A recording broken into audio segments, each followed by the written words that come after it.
hari igihe umuntu agukora ibintu nk'ibi wenda yitwaje icyo ari cyo ni iki nyine kutavuze se ngo tubyumve neza. Ngabo Rugigana ni umusirikare ni koroneri sibyo gihe ntabwo ntacyo ndicyo so ashaka kuba wenda yari yitwaje ibyo ngibyo icyo ari cyo. Bahinzi borozi namwe bashoramari muri izo nzego ntibikiri ngombwa kugurisha umusaruro wanyu cyangwa ibiri muri stoke muvuye aho muri. Ukimenya urubuga AfriSellers ubutandukanye n'ingendo wakoraga no kwibaza umusaruro wawe uzagurishirizwa kugeza naho gupfiriyeho. AfriSellers ni urubuga ruhuza bifuza kugura no kugurisha umusaruro w'ibikomoka ku buhinzi n'ubworozi aho baherereye hose ku isi. Uramutse ufite depo y'ibigori cyangwa ibindi binyampeke ntuzirirwe ushaka isoko kuko bikigera kuri AfriSellers biba byaguzwe. Wifuza kandi kugura umusaruro w'ibikomoka ku buhinzi n'ubworozi aho uri hose ku isi uzava huri uzasure AfriSellers. Abifuza ko tubashyirira uwo musaruro ku isoko cyangwa bifuza kuwugura nimusure urubuga rwacu wa eshatu @AfriSellers.com. Hari ibyo wifuza kurangura cyangwa kugurisha mu bihugu bigize Afrika y'Iburasirazuba nk'umuceri wa Tanzania, kawunga y'Ubugande, ikawa yo mu Rwanda n'ibindi, nawe tugane. Namwe mufite ibindi bicuruzwa mwifuza gushyira kuri uru rubuga cyangwa ushaka guhimbira akazi ku rubuga rwacu muhawe ikaze.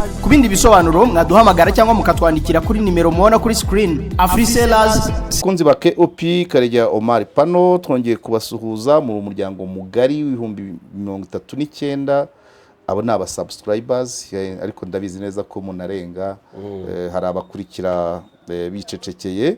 Twongeye kubifuriza ishya n'ihirwe mu byo mukora byose ariko twihanganisha abanyarwanda by'umwihariko n'isi muri rusange muri iyi minsi tugiye gutangira icyunamo twunamira abacu bazize jenoside yakorewe abatutsi muri 1994. Dusaba abantu koroherana kubana muri bino bihe biba bigoye. Hari benshi bazaba bibuka uko babibayemo, buri wese agenda kurura yibuka byinshi bibi. Abantu rero abo bizajya bibaho mukabona bahindutse mu mitekerereze, mu migendere, mu byiyumviro, abandi mugomba kubaba hafi mukabihanganisha kandi mukamenya uko mubatwara mutabahutaza. Ubwo ni ubutumwa bwa KOP. Aha rero kuri kamera turi kumwe na Byamukama Amos. Byamukama uraho neza? Muraho KOP. Yes. Uyu Byamukama Amos ni umufana, ni umukunzi, ni umujyanama, ni umwunganizi kuri KOP. Nta yindi sano dufitanye, naho twamenyaniye.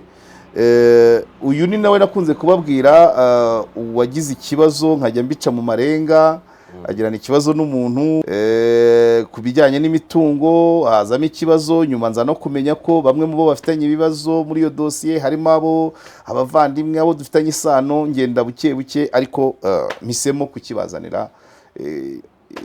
Byamukama agiye kudusobanurira uko ikibazo cye giteye, aho uko cyatangiye, aho yakigejeje, ingaruka byamugezeho n'icyo yifuza. Karibu Amos.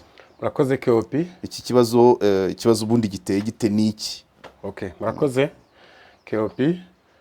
Nkuko abivuze nitwa Amos Byamukama, kaba ndi umugabo wubatse utuye mu murenge wa Nyarugunga, karere ka Kicukiro. Mu mwaka wa 2022 nakodesheje ahantu mu mudugudu w'Imanzi, akagari ka Bibare, umurenge wa Kimironko, hariya uvuye kuri gare ya Remera uzamuka gahanda k'amabuye utaratangira kaburimbo kwerekeza Kimironko ku isoko. Tangira kuhakorera aho hantu naha Rugemangabo Rugigana. Ngabo. Yes, Rugemangabo Rugigana. Abo benshi bakunze kwita Ngabo Rugigana. Yego. Turumvikana, tugikorana, tugirana amasezerano. Tangira kuhakorera mu kwezi kwa gatano. Twakoze amasezerano mu kwezi kwa gatatu 2022. Kwezi kwa gatano ntangira kuhakorera nkora business y'amacumbi, restaurant, bar. Turagenda tugirana amasezerano y'imyaka 3.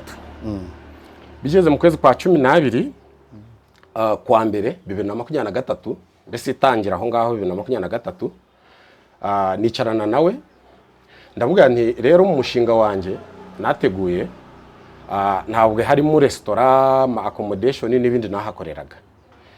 Ndumva hano hantu n'impamvu nahahisemo kuko urumva uyu umuntu ushaka aho gukorera bakwereka ahantu henshi abakomisiyoneri ari hariya niho nahisemo, ntabwo hakoraga.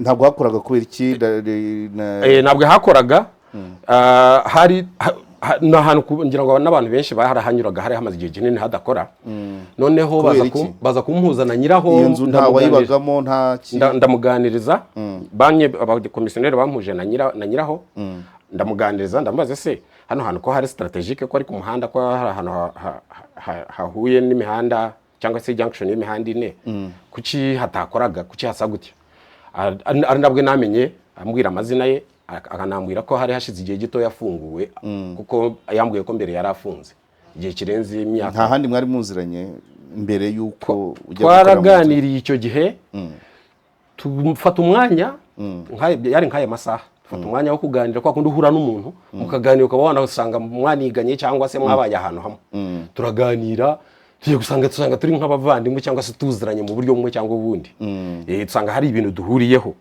wenda ibyo sindi bugiye muri detaye zabyo ariko turamenyana turaganira ndamubwira ukuntu ahantu nshaka gukorera nawe ndamubaza ntese nyine wambwiye ko ufunguwe aha hantu hafitiye iyihe gahunda namba ati ngewe hano ntabwo mfite gahunda yo kuza kuhakorera ati twavugana mbihuza na gahunda nanjye mfite na projet mfite nsanga kuba adafite gahunda yo kuzahakorera vuba nsanga bihura nahakorera twavugana yego noneho bigeze mu kwezi kwa mbere 2023 ndamubwira ni burya nubwo natangiranye na restaurant n'ibindi nkuko nabivuze ndabwira ni hari ibindi mu mushinga wanjye nshaka kongeramo kaba nahakorera kuko ni nayo mpamvu nahisemo ahantu hagari nkaha yego noneho ndamubwira ni hari mu gikari twakubaka yo sauna wanyubakira yo sauna steam massage hano hakaba hashyirwaho hakajyaho igikoni kigaragara ukanshyiraho parikingi aya mazu areba mu muhanda akaba yavamo amazu y'ubucuruzi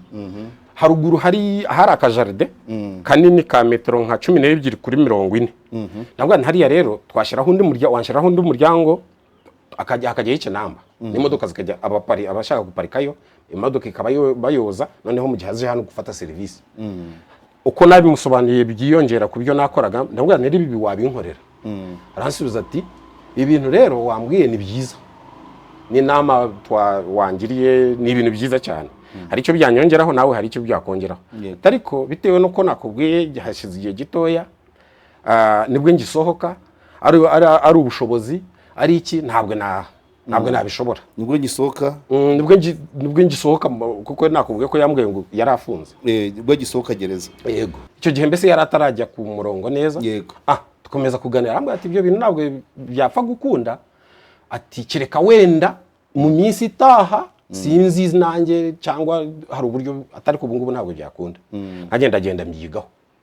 ndagenda mbyigaho ndareba se kuko nari nkumaze ngewe nashatse aho gukorera namaze kwiga umushinga namaze gukora business plan iteye gute ya one stop center ahantu hajya serivisi zose zikomatanyije umuntu yaza akazihabonera kuko nabivuze muri iyo projet harimo ikinamba kugira ngo umuntu abanze niba yazanye n'imodoka cyangwa moto cyangwa ikinamba serivisi z'irembo coffee accommodation sauna yabuga accommodation n'amacumbi sauna steam massage bare umuntu ashaka akabari na nuza naho kuba salon de coiffure izo zose byumvikane ko aho hantu haba hariho n'akabiyari umuntu ushaka gukina biyari akayikina ibyo byose niko byari biri mu n'icyokezo birumvikana noneho ndamugane rero muri uwo mushinga wanjye napanze urabona natangiranye na bike hashize amezi arenga 6 ariko haziyongeramo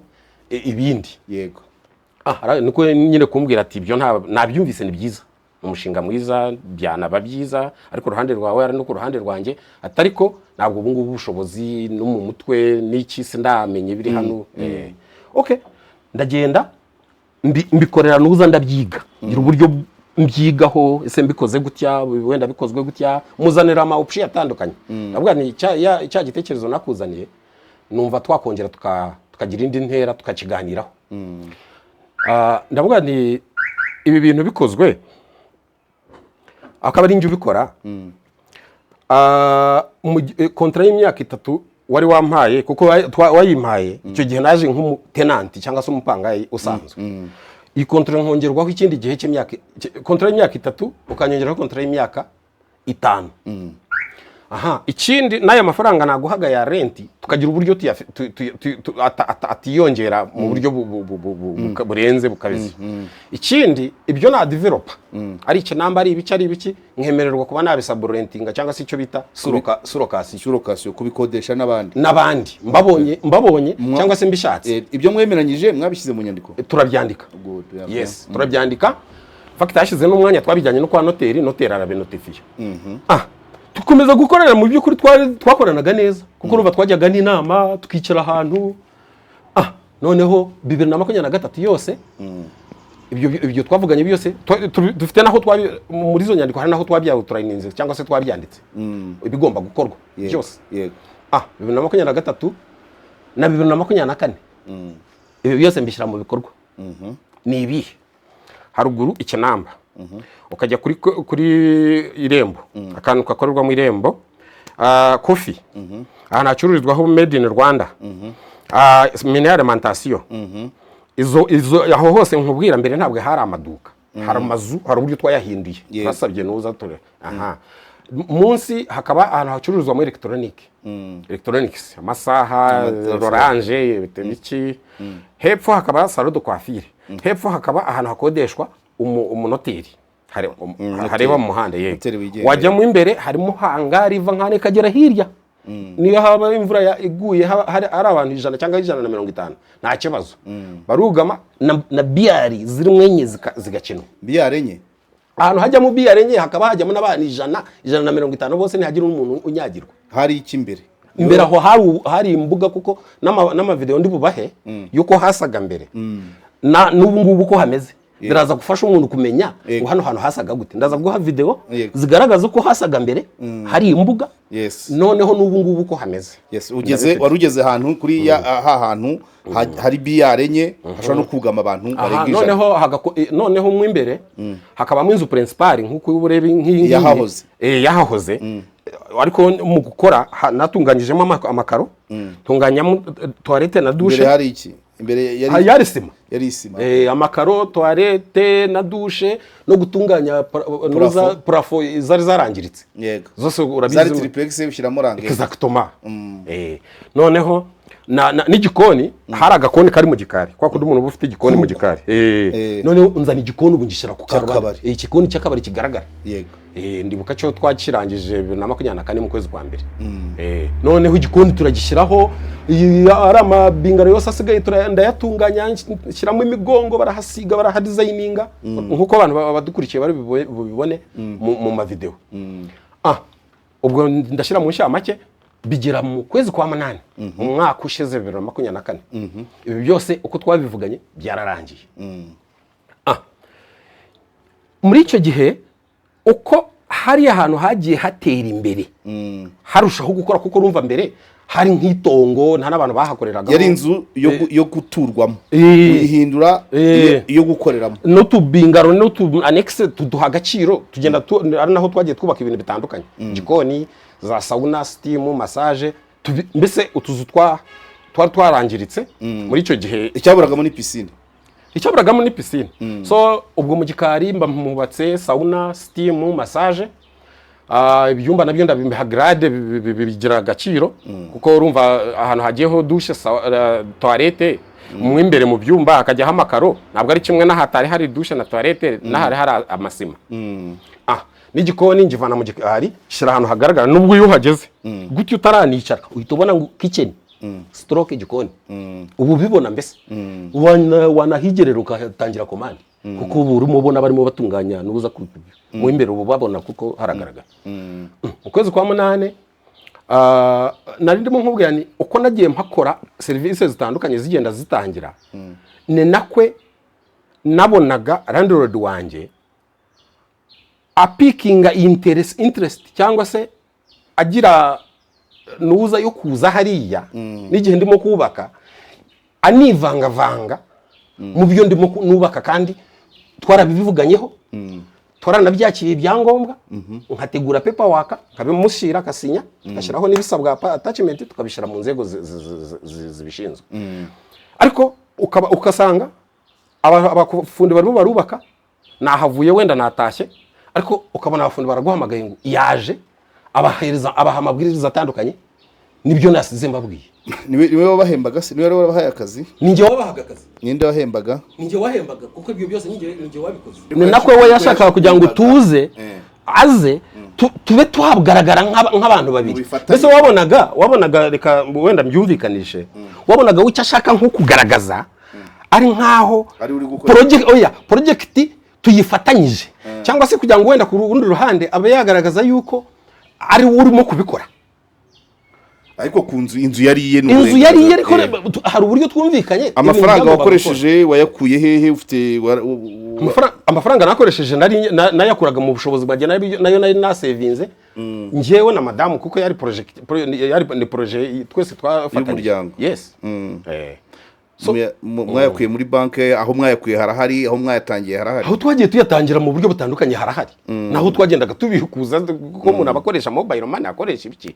Nabo nishuye micanga, sima, amaferabeto, nuza zo gukora sauna ibiki. Iyo yazaga asaga amabwiriza abakozi barayubahirizaga? Oya, urumva bamutegaga amatwi mu kinyabupfura. Noneho bakuriye nyuma akaza kubumpamagara ti landlord wawe yanyuza ahangaha, kandi hahandi twari tugeze reka twakoze mu gitondo cyangwa se twahereyeho cyangwa byo twakoze ejo, arimo aravuga ngo ibi tubivaneho cyangwa tubihindure gutya. Atakubajije? Atambajije. Kandi ababwira atari wabahaye akazi. Ikindi cyaka yashobora kuba yabanza akakubwira ati ngwino duhurira aha tube twarebe ibi nibi nabonye gukora siyo twavuga. Ikindi nanibutse, turimo tugerageza kuhindura imiryango ahantu hamwe dushyiraho kwa kundi buvugurura. Hazaga n'abavandimwe biwe, sibyo? Ukabona umuntu hari ayiringiye arimo arafotora, arimo arafata video, sibyo? Babiri bakoze ibyo bintu nge nari mbazi ku isura kuko twari twarahuye nabo. Kwese aba bantu barimo gufata ama video bavuga ngo hano ngo turimo tugiye gushira umuryango ngo turimo turangiza ibikorwa remezo, ukabona barimo bafata ama video bohereza na audio bazohereza umuntu. Ndavuga aba bantu bagamije iki? Babanje kuguhamagara kukubaza niba ibi bintu turimo dukora aho tugiye gushira inzugi cyangwa kuzimura. Ubaza nde? Kubaza landlord. Yego. Nkamubaza ese babanje kukubaza? Kiyo ubwanjye hari igihe bansangagaho cyangwa se bakahasanga abafundi, ukabona barimo bafata ama video bakabona barimo bayohereza umuntu, bamwohereza bamuhana za audio. Dore barimo barangiza dore nk'aba hapfumuye wabibonye video twakohereje, ukabona ko hari umuntu barimo kube. Atari wose, atari nyiri inzu. Ntabwo twamenyaga ubu barimo kuziha director, ariko urumva naramubajije nyuma. Umubajije yakubwiye ngo iki? Arambwira ati wenda ati bashobora kuba bibwira ko wenda murimo mubikora mutarabiherewe uburenganzira n'iki. Okay, ibyo bikapasinga wenda nyakantu kare kaje ariko nakibutse bitewe no kuntu nawe yazanyemo influence, noneho hakazamo na influence y'abandi bantu wabonaga abo ku ruhande. So ibikorwa ushizemo 2024 2023 birarangiye mu kwezi kwa 8. Byageze mu kwezi kwa 8 ibintu bijyanye n'imikoranire na communication iruhinga yo gukomunika n'abapanga banje cyangwa se banakwita abakiriya banje, hagati y'abakiriya banje nawe bigeze kuri kugira batumve neza nyine. Wowe wamukodesheje compound yose hariya hose none urangije nawe ushaka abandi ukodesha umaze gukora ibyo bikorwa, nuko abari barimo barabapangayi bawe nkuko bivuze cyane. Wowe ukaba umupangayi wa Rugigana. Yego. Hanyuma abapangayi bawe batangira kuvugana na Rugigana. We ubwe apare yanjye we akajyaza avugana n'abakuriyetinga communication nabo n'imibanire nabo. Yewe mu buryo atari ngi umuintroduce cyangwa se ubahuje. Yego. Ariko amasezerano bari bafitanye nande? Amasezerano bayafitanye nanjye Amos bya Mukama. Kandi no muri ayo masezerano harimo n'ibijyanye na communication protocol. Ninde uvugana nande?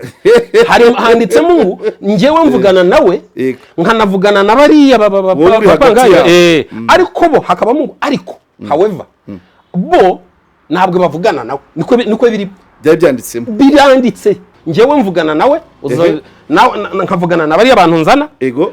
Ariko ntabwo we cyangwa bo bavugana nawe. Okay. Ariko noneho ibyo byose yabirenzeho nk'umunsi umwe urugero hagiye kubona mbona ambwira duhujwe n'ibindi ambwira ngo hari ikibazo ngo kiri ku kazuka k'inkwi za sauna turimo tuganira akikomozaho noneho ahumuje ndamubaza nti mu byo wambwiyeho numvisho ukomoje ku kijyanye n'akazu k'inkwi za sauna ati nabivuzeho se ni wabivuzeho ni nsobanura byagenze gute se umupangayi wa sauna ntabwo afite nimero yanjye bwakeye ku munsi ukurikiyeho mbona email iturutse ku mupangayi wa sauna mu byo yambwiraga harimo n'ibijyanye n'akazu k'inkwi za sauna kandi hashize amasaha atarenze 12 uyu nguyu yabivuzeho kandi bitari mu nshingano ze abivuzeho email wayibonye nyuma yuko uyu abikomojeho nkamubaza nti ese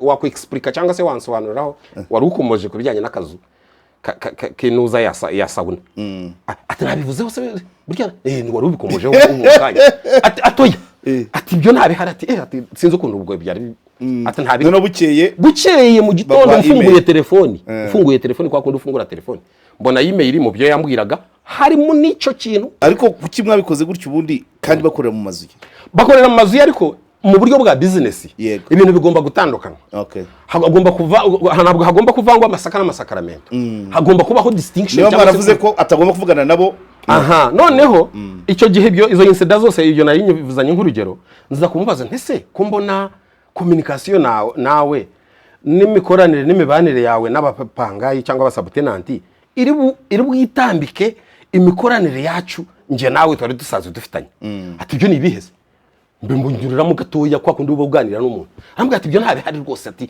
abo ni abantu bashaka kuduteranya noneho ko byakomeza bikora kuko nakubwiye ngo yabishizemo vitansi nyinshi ko yagibonye activity nakoraga nzirangije we nukuvuga ngo yavanye attention kuri ngewe ayishyira kuri bariya mbese ngewe ndasanga nabaye liability bariya baba assets uretse gatoya hamase muri uko kuvugana nabo hari icyo byangije wowe ku masezerano yawe nabo cyangwa yawe ndaje mbigereho uraza no kubibona n'abadukurikiye baraza kubibona nukuvuga ngo ndamubwiye se kuko mboni kandi communication protocol ya communication kwirimo mu masezerano kurimo kuyica arangije arambwira ati ubwo noneho abona ko maze kubimubwira inshuro nyinshi abona ko mbese byo kongera kubihakana ntabwo ngo se ngo murambwira ngo ne kuvugana nangwe se ntabwo bakorera mu mazu yanjye ngo se ngo se ngo gusaba abanyarwanda ntabwo sinavuze ko badakorera mu mazu yawe sinavuze ko atari abanyarwanda ariko icyambere ugomba kumenya hari ibyanditse by'uburyo twumvikanye hari n'impamvu iyo article ihari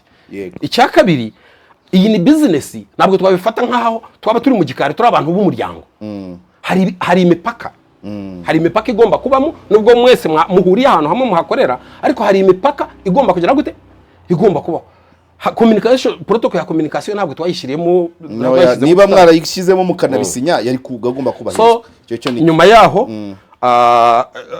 urumva no kunsubiza gutyo ubona ko nabikomeje kubimubwira kandi biramurakaje okay bigeze mu kwezi kwa 9 mwaka ushize ngira ukodesha amacumbi n'akabari na mena alimentation n'umuntu muha preavis nkurikije amasezerano mfitanye nawe n'undi nawe wakodeshaga ikinamba muha preavis amezi 2 kugira ngo mu ntangiriro z'ukwezi kwa 11 bansubize aho hantu bakodeshaga uhashakira undi hariya nari mfite uburenganzira bwo kuhashakira undi cyangwa se ubwo wo kuhakoreramo kuko icyo we yagombaga kureba cyangwa twari twarumvikanye ni ukureba ko ahabwa amafaranga ye runaka twumvikanye ikindi no kureba ko ibikorwa remezo mbifashe neza nkuko twabyumvikanye ibyo kumenya Karegeya niba ari gukora muri uyu muryango cyangwa niba hano hakoreramo undi ntabwo ibyo ngibyo rwose byari mu nshingano ze baha preavis mu buryo buteganywa n'amategeko bazibagezaho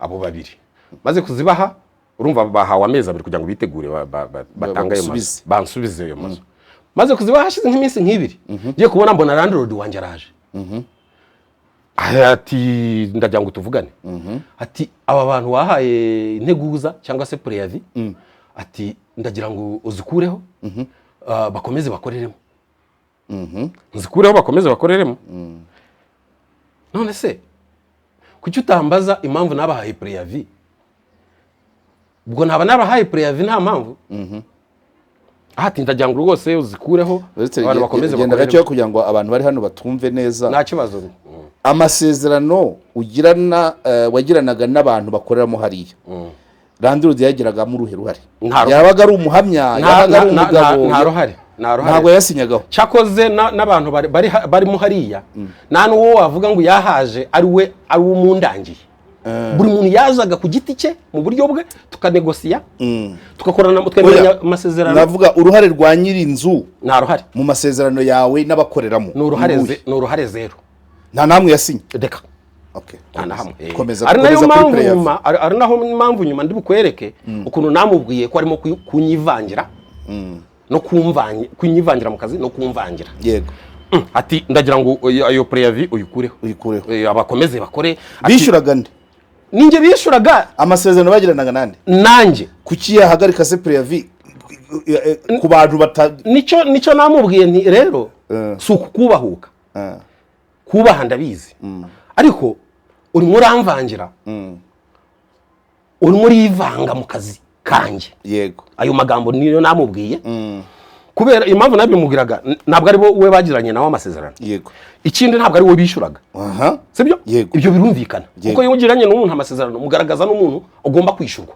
so we bo twagiranaga amasezerano bakaba ari njye bishyura akaba ari nanjye umwishyura wowe ukamwishyura ayo twavuganye yego komeza noneho mu gihe cy'amezi abiri hagati y'ukwezi kwa 9 itariki nk'eshanu kugeza mu kwezi kwa 11 inshuro zirenze 6 ari kuri telefone ari kuri WhatsApp ari igihe twahuye imbona nkubone akaba ari cyo ambwira mvaneho amasezerano y'abari abantu in fact no wa macumbi niki yiteguye kwishura ntabwo se yiteguye kunyishyura navanaho preavis cyangwa ntayivanaho kunyishura bihuriye hehe no kuvanaho preavis naho bihuriye kuko preavis uhawe ariya mu bucuruzi kirekani navuga ati ngo haye preavis umarema yameze ntuzayanyishure ariko preavis wundi no mu masezerano twari dufitanye nabo bantu babiri nari mpaye preavis yagombaga kwishurwa ariko wakaza kambwira inshuro 6 mu gihe kingana iki mu gihe cy'amezi abiri abikubwira yes urumva nje nubwo we yabyitaga kubavuganira nje nabonye ko ari pressure cyangwa se kunshiraho igitutu mbese akoresha umwanya we nka landlord kugira ngo antsikamire akoresha icyo gitutu mbashe kubikora mu bwoba mbese mu gutinya ariko bwira abakurikiye kopi kuko iki kibazo kimaze igihe benshi bari banakiziho hari n'abatanze amakomantere bakavuga ati uwo muntu turamuzi hari igihe wigeze subiza ibibazo hari na rimwe uwo mwagiranye amasezerano yigeze yishyura landlord mu kwishyura ngewe nkihari se amasezerano yanjye ataragira kuko ndaza mbere y'uko kwezi kwa nta na rimwe kubera ko nta kuntu yari kubikora akishyura umuntu badafitanye amasezerano nta na rimwe amasezerano yawe nabo landlord yagiragamo uruhare nta ruhare yayagiragamo na rumwe bivuze ngo bari abakiriya banje nawe nanjye ndi umukiriya wa landlord niyo sheno ko imeze yes so nukuvuga ngo ya tariki ashyiraho igitutu inshuro nyinshi ntabwo ziri munsi ya 6 kuri WhatsApp kuri telefoni turahahuriye gutya ukajya kubona ukabona raje bavanireho preavis vanireho preavis dore uriya witwa gutya na gutya wenda sindi buvuga amazina witwa gutya na gutya ariteguye kwishura n'umuvaniraho preavis ari byambwira noneho nambwiye se twubahane kuvaniraho abantu preavis no kuba bakwishura amafaranga y'ubukode bayishura uwo bagiranye nawo amasezerano bihuriye he yanga ndabyanga ndamubwira rwose rero preavis narayitanze kandi ntayumvanaho kuko nayitanze hari impamvu noneho bigera ku itariki bagomba gutangiraho ikinamba no gutanga inzu hari birahagera urumva bo bari bamaze kugirana imikoranire iruhinga rwa mozo rwanjye no kuvuga ngo bo bari bamaze kugirana working relationship n'abari abantu n'imibanire itanditse kandi itagomba no kubaho yego bigirana ya tariki twavuganye bagomba kutangiraho inzu n'ikinamba ntabyo batanze barakwishyuye uwo wari undi mu amafaranga nuwo ngo nakubwiye wa mabucumbi na restaurant na iduka amafaranga ukwezi kwa 9 n'ukwezi kwa 10 yishiyeho ibice sibyo yego urumva nicyo yambwiraga ngo yiteguye kunyishura yose nibyo yambwiraga none ariko ntaho bihuriye kwishura yose akayarangiza ntabwo bidepanda kuba preavis yavaho Yego. nitavaho still arishyura bigera kuri iyo tariki ntabwo bahatanze urumva n'uwo munsi bagomba kuvamo narahaje mpageze sanga barimo baracuruza bisanzwe rwose w'ikinamba huzuyemo imodoka hariya wa restaurant n'iki barimo barakora maze kuhagera mbavugishije ndashaka ko tuvugana ese ko mbona murimo mukora kandi uyu munsi aribwo mwagombaga gutanga imfunguzo n'ibiki baranyihorera ngira ngo baramuhamagara bamaze kumuhamagara hapashijeho intera y'iminota nka 15 ngiye kubona mbona nawe arahageze 15-20 mbona nawe arahageze nandi kumwe n'abandi ba mama harimo umunyamategeko harimo n'undi ukora nk'umubirifu mu wisiye umuhesha w'inkiko turi kumwe aho ngaho mbona araje vuba araparika n'ahandi yakatiye ahita aza aho twari twicaye mu ntebe munsi ya hangari hagaragara araparika araza arahadusanga nanone asubiramo bya bindi saba abantu bya bindi byo kumbwira abantu kunshyiraho igitutu nyine kugira ngo mbareke bakoreremo wabaretse bagakoreramo n'uyu nguyu uko yiteguye kwishura ndamubwira nti rero ibyo ngibyo nari nzi ko iyo seje twayikorotiye twayirangije none urayigaruye se ku munsi bagomba no kumpa imfunguzo rwose tubahane iyi ni business ibi wabinganirijeho inshuro zirenze 6 kandi uyu munsi niwo munsi bagomba kujya gute ntabwo bavuyemo banze kuvamo ngerageza kuvugana n'umuyobozi w'umudugudu ndanamwandikira duhana na gahunda urumva kugira ngo aze kumfasha kugira ngo aba bantu bavemo kuko urumva n'ukwiyambaza ubuyobozi urumva umuyobozi w'umudugudu nawe yarazi ko nahakodesheje nanjye mfite uburenganzira ari nanjye wakodesheje bari abandi urumva ya mbere yuko tubijyamo cyangwa se ajya muri icyo kibazo yagomba kubanza kuvugana na landlord wanjye kandi landlord wanjye byumvikane ko ari we wavuganiraga bari abantu ngo be kuvamo so urumva aho ngaho ese mwari mwapfuye iki wari wabonye uguha menshi hari icyo bibazo mwari yaturutse kuki kubashiramo cyangwa gushyiramo abandi bapanga abo twakwita abasabutenanti mu masezerano bwari uburenganzira bwanjye yego twashoboraga no kuba uko byanditse ariko si subcontracting sinshiremo abantu nkazabikora igihe mbishakiye kimwe no kubakuramo kugira ngo ngewe nongere bari njyo hakorera kuko nahakoreraga mbere byose nayo byari mu burenganzira bwanjye yego so hanyuma araje agusanganye ntabwo byasabaga ko mba nagize icyo mpfa nabo ansanga n'abantu twicaranye araje asubira mu bya bindi bakurireho preavis bavemo ndamubwira nti rero tubahane ndabona urimo bagumemo bakureho preavis bagumemo ndamubwira nti ntabwo byakunda rero uyu munsi narinje kugira ngo bampe imfunguzo ndamuhakanira arahava ajya hariya mbona avuganye ako kanya no wiki namba nawe yarahageze yaravuturutse mu giporoso uriya wa restaurant n'iki we yarahari baragenda baravugana bonyine agenda avugana nabo bonyine udahari ngewe babandi wahaye preavis bari kuvugana ngewe nguma hariya yansanze bari naho ansiga ambwira ibyo bintu ko navanaho preavis ndamugana ndamuhakanira burundu noneho ngira ngo yari nk'inshuro ya 10 w'icyo namba nawe ngira ngo abakozi be bari bamuhamagaye kuko nari nahavuye ndavuga ese ko mbona imodoka zuzuyemo hano urimo mukora muvugana na manager uhakora kuri tele se ntabwo boss wanyu yababwiye ko uyu munsi mutagomba gukora hano mugomba kumpa imfunguzo za gate n'ibiki ati giye ntabwo mbizi ngira ngo yahise ahamagara boss we ahita azamuka turutse mu giporoso ahita ahurerana nuko landlord wanjye arimo avuga ibyo bintu muhakanira barangije barahura nuwa macumbi n'ibiki na restaurant baragenda baravugana ko ari abantu 3 yego banga kuvamo icyo gihe nibwo natangiye kuvugana n'uwo mudugudu umudugudu nawe nyine mbere yuko aza kumfasha muri icyo kibazo kubera ko yarazi ko hariya mfite landlord nawe arabaza landlord yego sibyo nyuma yuko abajije landlord nta gisubizo kizimana nongeye kubona kandi urumva nibyo landlord yaba yaramusubije umuntu mukuru wakurikiye iki kiganiro yabyumva nuvuga ngo mudugudu nta kintu yakoze nta kintu cyakozwe uyu munsi bari kwishyura ndi wenda ntaragusubiza icyo kibazo aho hashize ndagira ngo tubijyane chronologically Yego. kugira ngo kuko tubivanze Yego.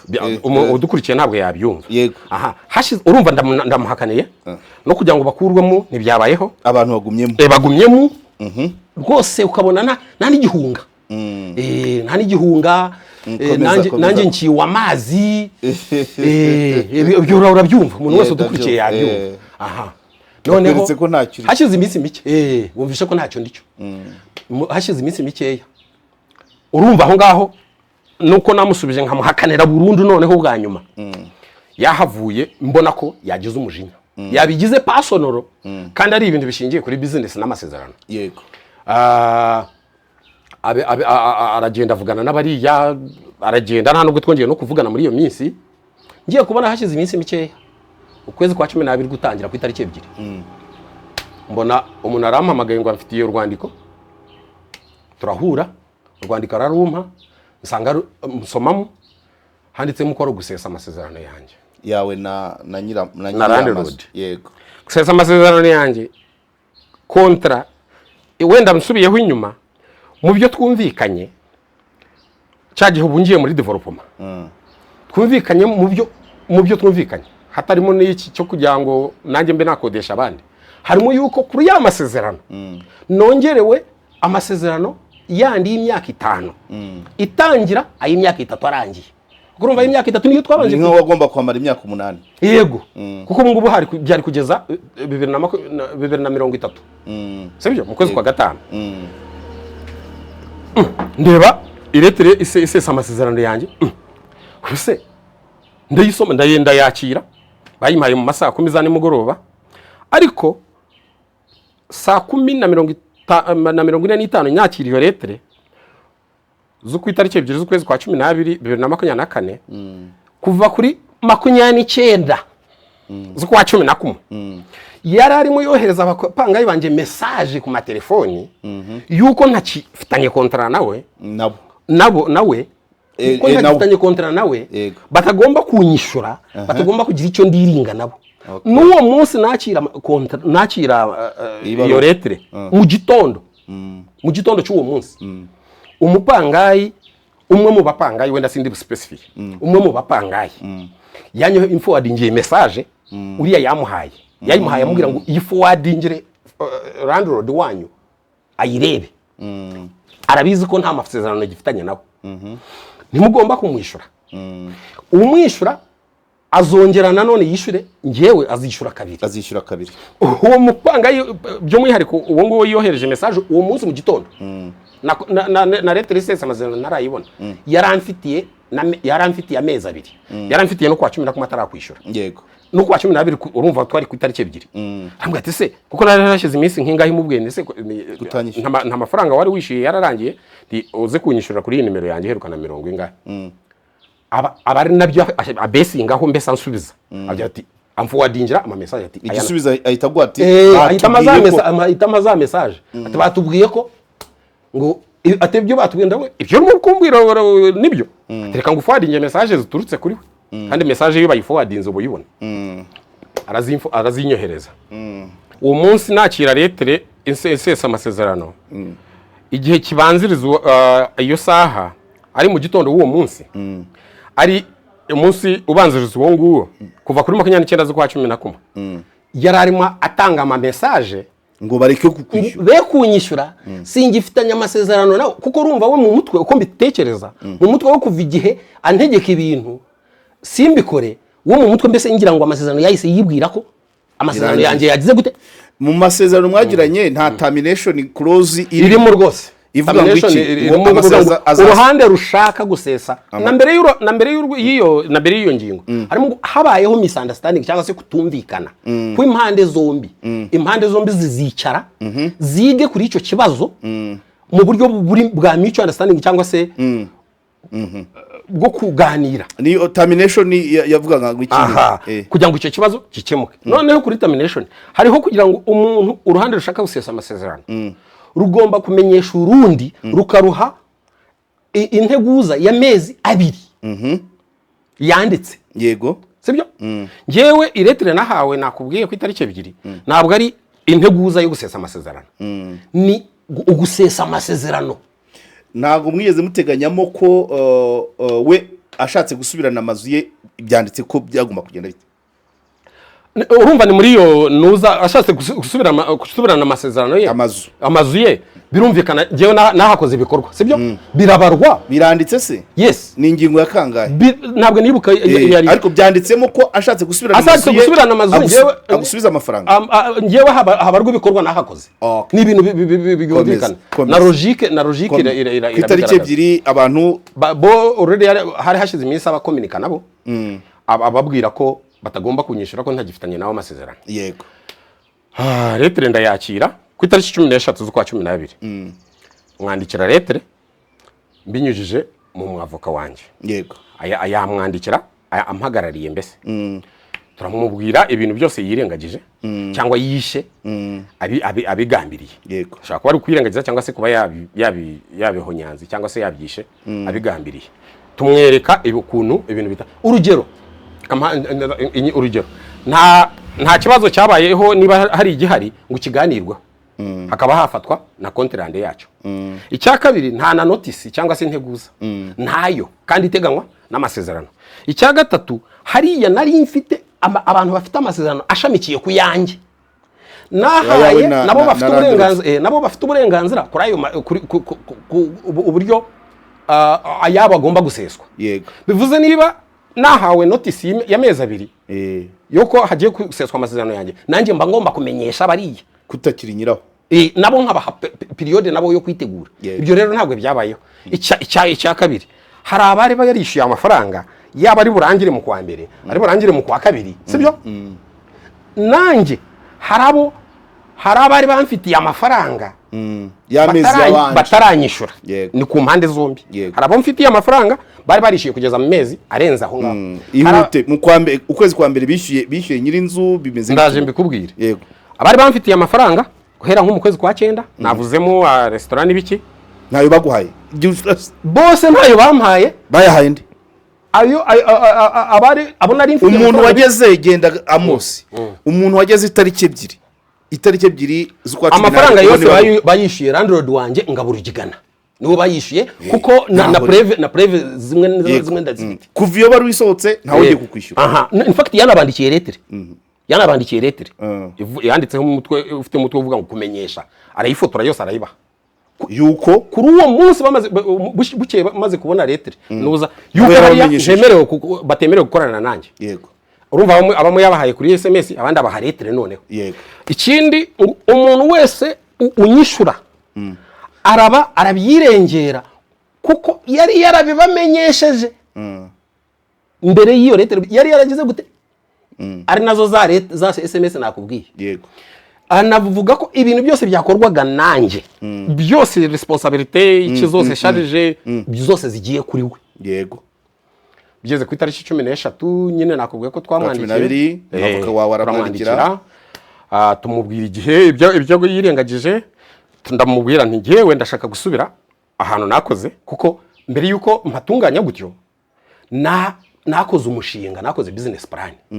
Urumva business plan yarayishe. Icya kabiri hari uko umuntu wicara kwiga umushinga gutekereza ni ibintu bifata umwanya urabizi. Yego. Ibyo bivuze ngo hari elema ya fonde de commerce yanjye. So turamwandikira tumubwira ngo ngewe ndashaka gusubiramo nkakora cyangwa se niba ashaka ko we yafashe icyemezo ashaka kunyirukana cyangwa kumpuguza agomba kubara ibi n'ibi bikabarwa nkabyishurwa kuko nari mu bucuruzi. Warabimubwiye kusubiza byandikira muri letter tumuha n'iminsi agomba kudusubirizamo. Iyo minsi yararenze nta kintu na kimwe asubije. Yego. Kwa 12 kurarangira ukwa mbere kurarangira ukwa kabiri kurarangira sibyo. Ari abantu navuganye nabo sibyo n'umuntu wamushyiriye iyo letter twamohereje mu wisiye aramubwiye se iki kibazo uko kimeze gutya ko ari ikibazo mwakemura biciye mu nuza kuko umuntu wayimohereje n'umuntu tuziranye turari dusanzwe n'ubundi hari yankorera hazi. Yego. Ugati ibi byose nta ibyo sinshaka kubyumva we ategure ibi nategura tujye mu rukiko Okay. muri ibyo byose umuntu kuba yaza akakwambura umushinga nk'uwo akayirengagiza ibyo mwakoranye icya mbere imbaraga zo kuwiga nari naragiye muri ibi ndetse akazi imbaraga zo kuwiga ni umwishinga nize kumara igihe cy'imyaka nk'ibiri aho muri corona 2019 nkaza gutangira kubushyira mu bikorwa 2022 itangiye yego nize umushinga kwiga umushinga urabizi n'abadukurikiye barabizi umushinga inzu yo guturwamo ihinduka ya business birumvikana imvune abadukurikiye baraza kureba video muri iki kiganiro baraza kureba video cyangwa barimo barareba video nimukishirwaho video zigaragaza ko hasaga mbere nuko ubu ngubu hasa rimwe hamwe na hamwe muri izo video hari aho bari bumbone muri izo video nanjye wazifatiye so baraza kubona no ku muhanda urabona ko no ku muhanda abantu benshi barahazi so nukuvuga ngo yirengagije ko aho hantu nahavanaga income ahavana cyangwa se nkingiza bikamfasha muri charge zigiye zitandukanye z'umugabo kuko ndi umugabo mukuru wubatse mfite abana bariga mfite ibyo nishura umunsi ku wundi ibi byose kuva mu kwezi kwa 12 amafaranga nishura navanaga muri uwo mushinga ubu landlord rwanjye ni uyishyuza nyiramazu hiyongereyeho nayo bari bandi mu y'ibirarane ayo yose niwe urumva yabahaye na leta arababwira ngo kuva uyu munsi byose ibyo banki yishyura iki ubwo se banki se wayishyura iki urabyumva nawe maze kwandikirwa inshuro ebyiri banki yes maze kwandikirwa inshuro ebyiri na leta ndayifitemwa nuko telefone zanjye bakwibutsa ko nazifunze urimo kubyumva abana kwishyurirwa amashuri ibyo byose bikaba hejuru iyo ko wumvikanye n'umuntu ukaza ugakora ibintu mukagira noneho yarangiza akajya mu kagambane n'abakiriya bawe aribo bapangayi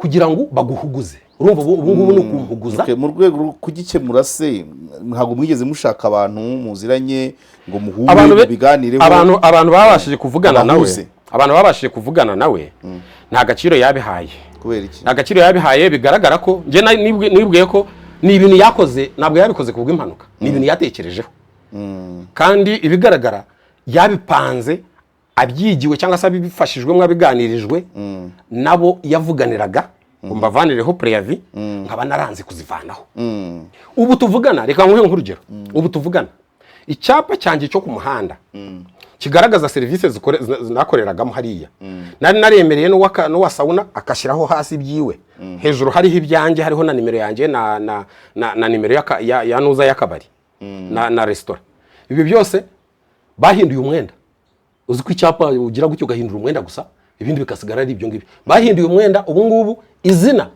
rya business yanjye ntaho riri ikijyanye na nimero yanjye ya telefoni byarasibwe ubu bashyizeho umwenda wanditseho ibindi bintu sinzi iyo mbere hitwaga link band accommodation ubu ngubu hashize iminsi nk'ibiri amasezerano yanjye aseshwe nabonye handitseho ngo the magnet bar and accommodation nimero yanjye ntikiriho izina rya business yanjye ntirikiriho business yari muri RDB yanditse kuri nje na madam icyo ni kimwe hanyuma nyiramazu arateganya kuyakoreramo ibyo ntabwo mbizi kuko abapangayi nahasize bose uko nahabasize nibo bahagumye ubu ngubu bakorana nabo amasezerano atesha agaciro yandi nari mfitanye nawe kandi anabashiriraho na condition yuko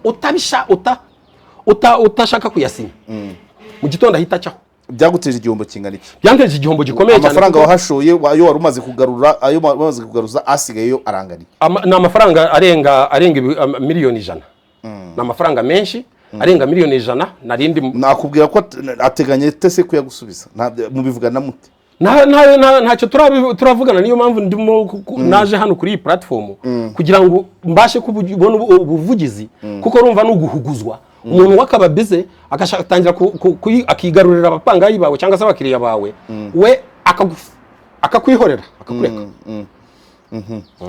hanyuma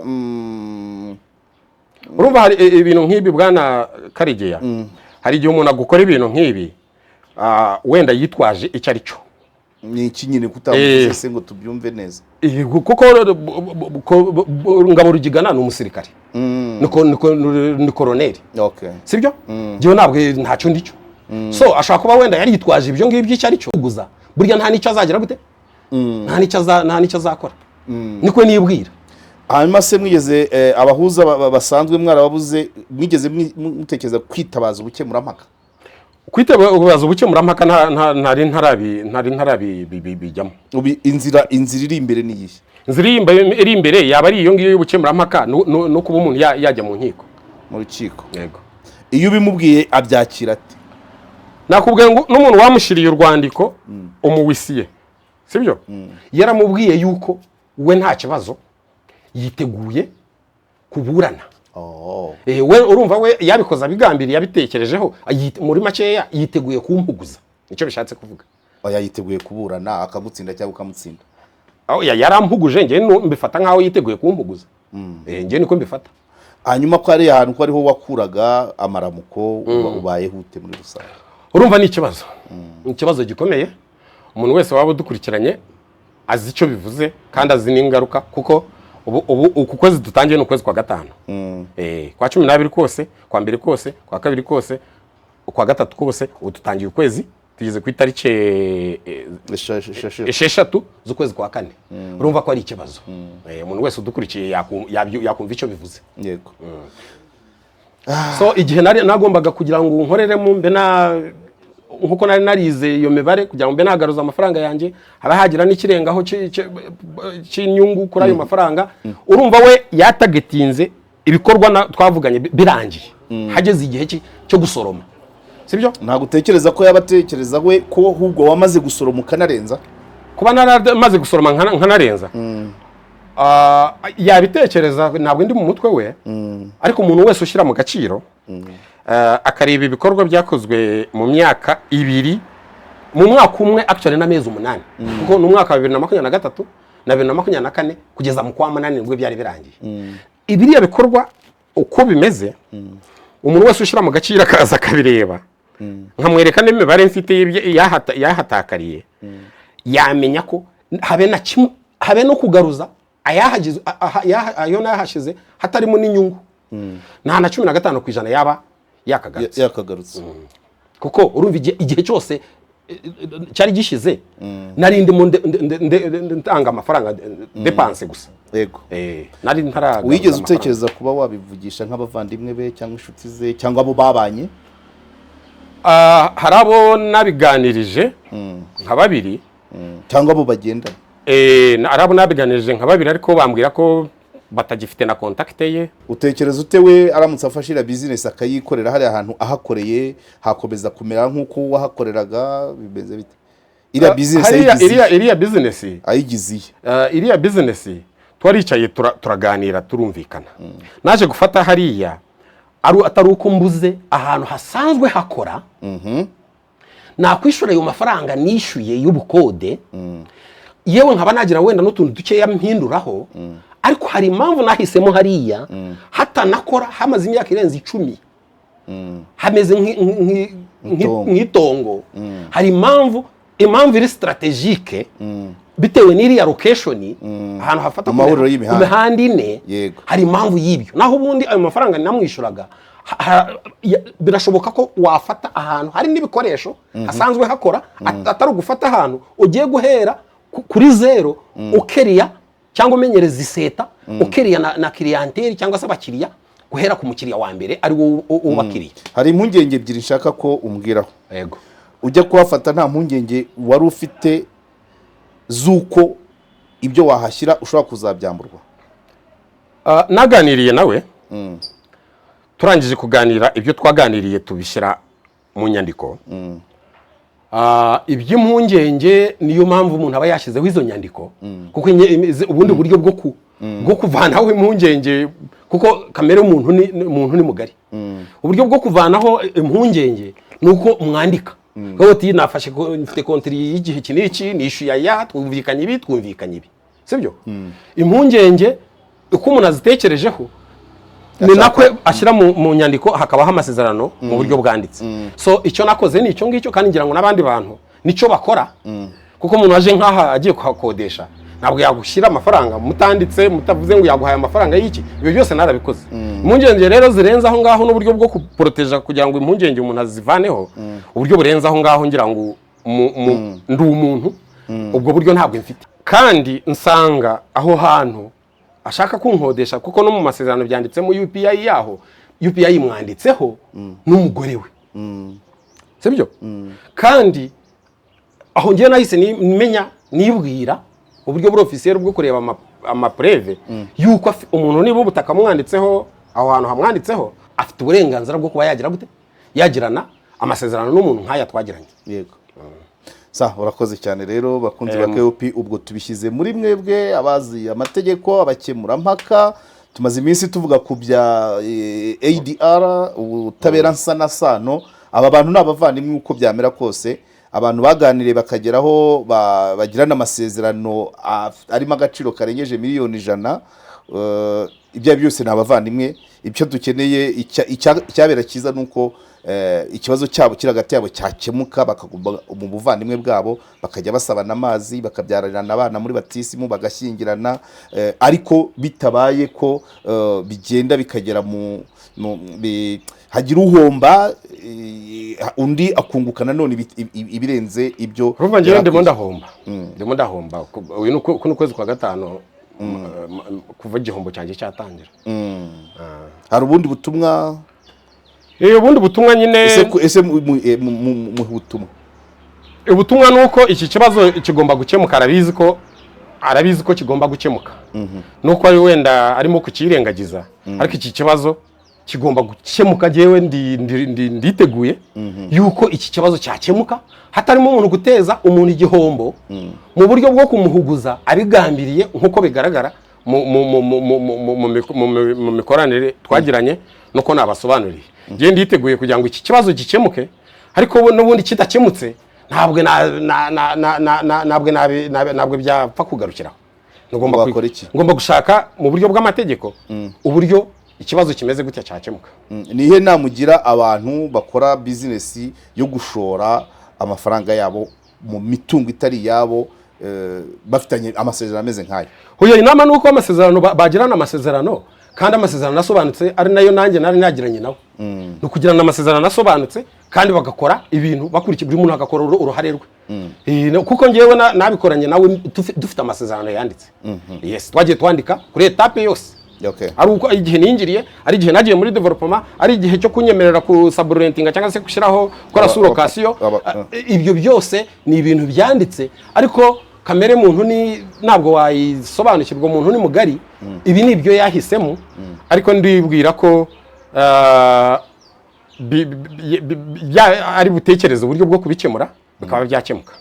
Urakoze cyane Amos Byamukama. Murakoze bwana Karegeya Omar Pano n'abadukurikiye. Murakoze kuba mu abanyamategeko mwicare mugaruke musubire mu bitabo, ariko n'abandi n'izindi nyangamugayo murebe uburyo aba bantu bakongera bagahura. Murakoze cyane. Murakoze cyane.